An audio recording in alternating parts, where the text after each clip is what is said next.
Casablanca, ending at a little-known island off the Mediterranean coast.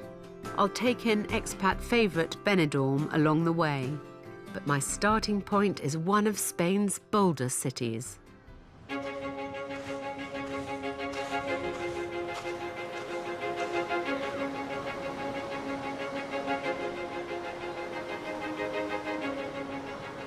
I'm in Valencia, and I love any city by the sea. It's so special to have everything a city can offer, and all this too.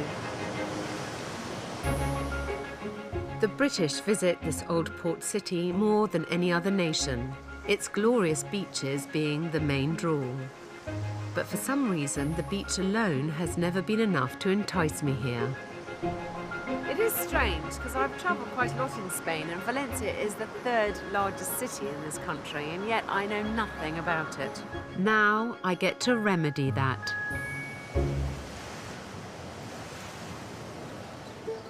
I'm starting on the outskirts of the city, an area called La Huerta, which is a ribbon of agricultural land.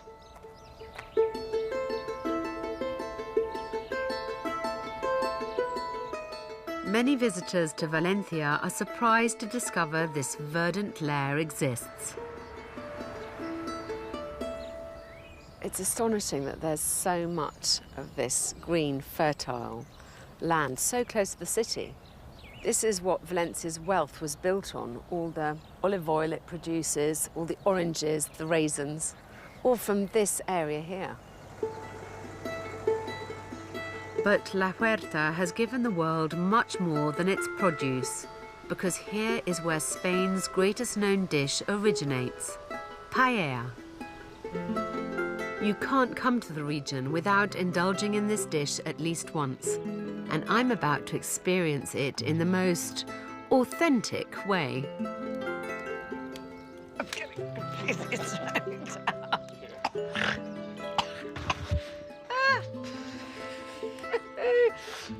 I didn't realise that traditionally it is eaten in the open air over a proper wood fire. Makes it much sexier. Paella was a dish eaten by farmers and labourers for lunch, using rice and whatever else was to hand in the fields. Nandi has lived and worked in La Huerta most of his life. 40 years on from cooking his first paella, he's perfected it. Do you want to cook? Yes. Yes? Thank you. All right. Perfetto. I'm told there's much to learn about cooking this the correct way. So, when you talk about a paella, you're actually talking about a paella pan. So this is what makes the dish. ¿Qué carne? La carne es pollo, Yeah, chicken. chicken, de corral, de granja. Yeah. Rabbit, conejo, Conejo. y 3 trocitos de pato, duck. Ooh. So this, as it's a special occasion, so he's adding in some duck. Do you mix seafood and meat? Pescado y carne? ¿Junto? ¿Together? Sí. No. No. Vale. Sorry. Seafood paellas are fine, but then you just do seafood, or you just do meat. Never together. Never the twain shall meet. And it's not the only rule to be strictly abided by. You don't put in chorizo. No. No. It's a crime. Ah, it's a crime! It's a crime against cuisine. En español, puedes hacer la paella con lo que quieras. Yes, with whatever. You can make a paella with whatever you like, but you cannot then call it an authentic paella. No. Y no es paella valenciana. And no especially not a Valencian paella. Okay. This Yeah, is I'm clear. authentic. Okay, don't worry. Okay. No chorizo, never, chorizo. never again. Again. Never, I promise, I swear. Next come the vegetables. Always an assortment of green beans and tomatoes. And then whatever you can find growing in the region. Like these, my favourite, the last artichokes of the season. All of this produce couldn't be fresher. It's been picked from the garden this morning. It's going to taste amazing. Looks delicious already, doesn't it? It this is very skilled. Apart from anything else, I've never managed to build a fire that's burnt that long. I mean, it's going to make me look at paella very differently again. It's a long, involved process. And in this heat, it's thirsty work. So this was traditionally used by farmers. Because it's clay, it keeps the water cold. They'd keep it in the shade so that they could have a cool drink whenever they needed one. Así. Sí, así. Si te mojas, refresca. Okay.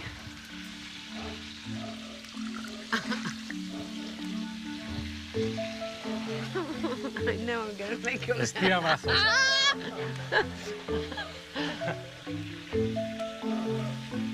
Bien. Bien, muy bien. Bien. Very nice. También se toma con vino con limonada. Ah, very nice. Yeah, I think I preferred if it was white wine. Nandi may be a pro at cooking this, but he tells me this wasn't always the case. His first ever paella was completely inedible. Why? Why inedible? The rice is very complicated. the point of rice is more complicated. Yeah, because Try it. I think this is something that people in England don't understand. The paella is about the rice, not about the ingredients that go into it, but the main thing is the rice. The rice. The important ingredient, no? Sí. Okay. It's a concept that's unique to the Spanish and Italians, in fact.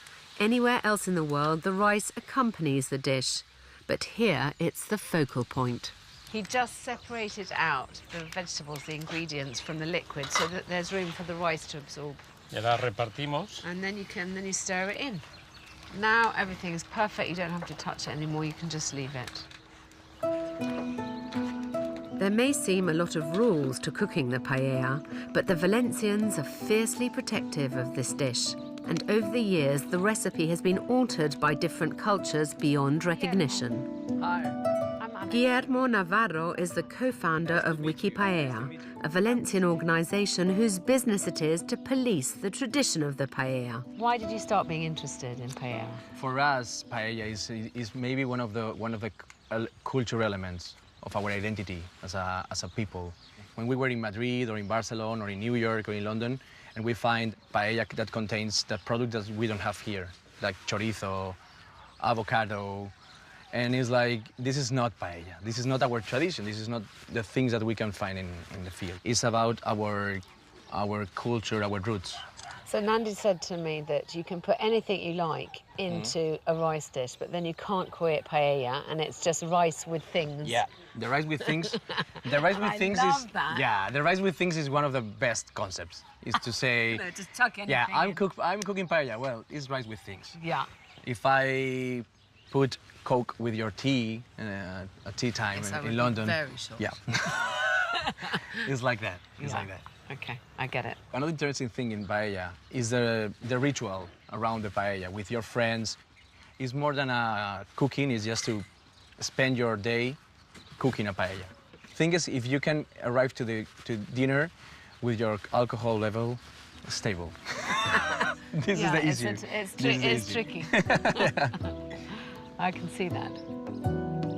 After half an hour simmering, the rice has absorbed the water and all the flavours and is ready to be served. Can't wait to try this. Where's the wine? Definitely. Buen vino. Yeah. Sería mejor si... I mean, this is like my perfect afternoon. That's me done now. Mira, hubiera podido traer cava también. Fernando. Really good. Nani, Volvo. Un aplauso para... Sí. Thank you so much. This is how I told you before. This is the traditional thing, the traditional way to eat paella, with your friends, with your family, after the convoy, after cooking everything together, everybody together. And let's try. Outdoor. Perfect. Perfect, yeah. Bon profit. Bon appetit. Cheers! Cheers! It's easy to see how the traditional paella has become lost in translation in certain parts of the world, making it all the more satisfying to experience the real thing whilst in Valencia. I enjoyed the whole experience because I'm absolutely blown away by the passion these Valencians have for this dish. How knowledgeable they are, how absolutist they are. There's just no varying from the traditional Valencian way. It's their way or the highway. This region has already enthralled me, and all before I've even ventured into the heart of the city of Valencia.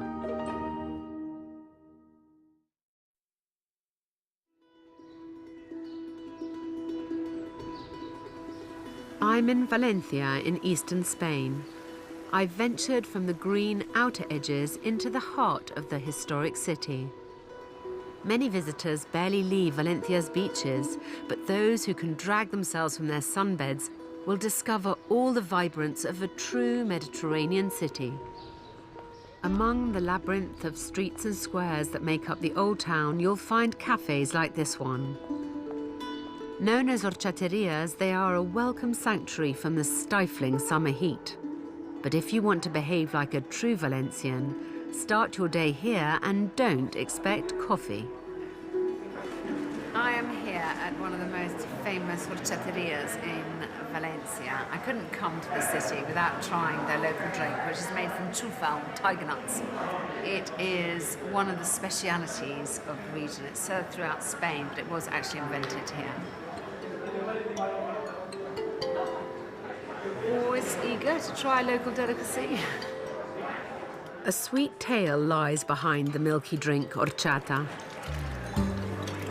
The story goes that a visiting king of Aragon and Catalonia came to the city and was offered a glass of milk by a little girl.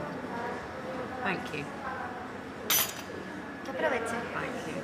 The king is supposed to have replied, "Excess horchata," i.e. this isn't milk, this is gold, darling.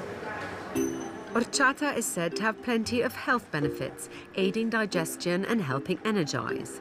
But you have to have a sweet tooth, let me tell you. Might be an acquired taste. It's so sweet. Apparently what you're supposed to do, you're supposed to dip a fantol into it and eat it like that, in for a penny.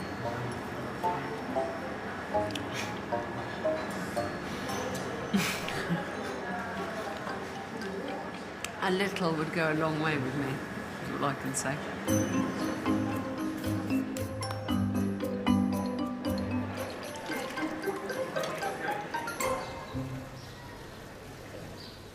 You need the energy to explore this great city. And a guide helps too. I've been given a tip-off that someone who really knows Valencia also happens to be the curator of a weird and wonderful museum. Tucked away within a Gothic palace on the bar-lined street Calle Caballero, historian Alejandro claims to have the world's largest collection of tin figurines.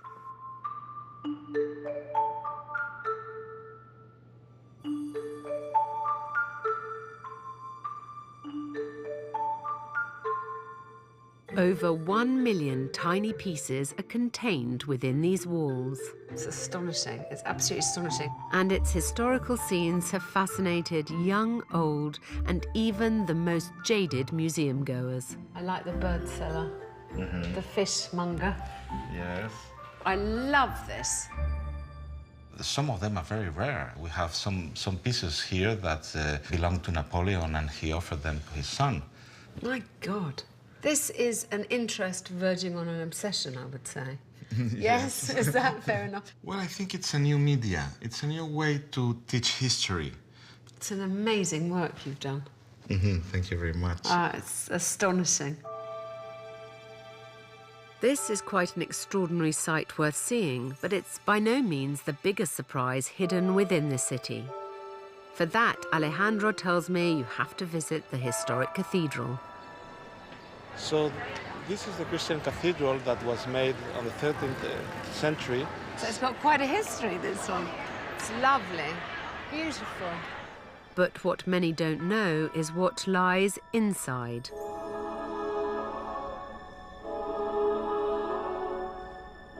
For in a small room, just to the side of the cathedral, is the most sought-after relic of them all, the Holy Grail. So this is it. Holy The Grail. one true grail. It's Valencia's best-kept secret. The fact that the chapel is virtually empty shows just how little known this is. I'm amazed. You know, I'm a Roman Catholic, and I had absolutely no idea that this was here. This is the chalice believed to have been used by Jesus Christ at the Last Supper. The quest to find it has long been the subject of religion, fiction and film, but the Vatican claims this to be the real deal. The King of Aragon bought it here in the 14th century. He owed the cathedral money, and this was deemed sufficient to cover his debts. I mean, honestly, I cannot believe that I didn't know that this... I mean, I thought you were joking when you said that there was the chalice of the Last Supper. Yes, The Holy it's- Grail, as they call it. Yes, it's so important as a relic. Is it ever used in any services? It has been used in services, but only when the popes have come.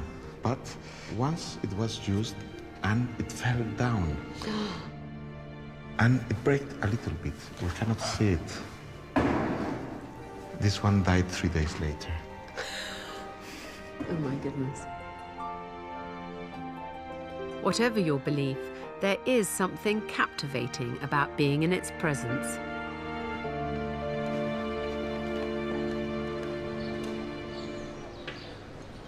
Valencia is a city that has succeeded in merging the old with the new. While there is a wealth of history here, the skyline is also dominated by some eye-catching buildings. Just a hop, skip and a jump away is this, the amazing city of arts and sciences.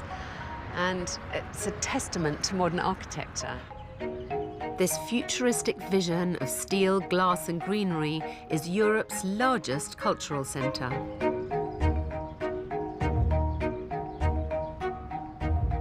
The dazzling complex of attractions was the work of local architect Santiago Calatrava, and it's built on what was once a flood-prone riverbed.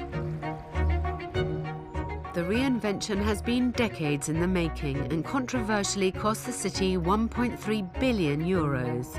But it has catapulted Valencia into Spain's top 5 tourist destinations. Here in Spain, they have a very forward-thinking view, and they have no fear about altering the landscape with this modern architecture, and I love it. Wandering around this city has made me question why I left it so long to visit. For the most astonishing day, Valencia has surprised me from beginning to end. I knew about the beach, but I had no idea that I could go from that wild modern architecture to this Gothic Baroque surroundings. But Valencia has one more side to its natural beauty that I want to experience before I leave. South of the city, mile upon mile of flat wetlands stretch across the Albufera National Park. The watery landscape has been cultivated into paddy fields, where rice has been grown for centuries and resembles the Far East more than eastern Spain. But it culminates in one of Europe's largest freshwater lagoons. Hola, yo soy Alex. Encantada. Buenas tardes, gracias. Nowadays, these barcas, long wooden boats, work the lake, showing visitors the magical beauty of the Albufera. It's well worth holding out until sunset to make the trip. When I was told I was coming to Valencia, I did not expect this. I knew nothing about the lagoon. I didn't know about these waterways. I knew nothing about the rice. All I've ever heard about is the beautiful beaches, and it seems to me that the beaches are the least interesting part of this story.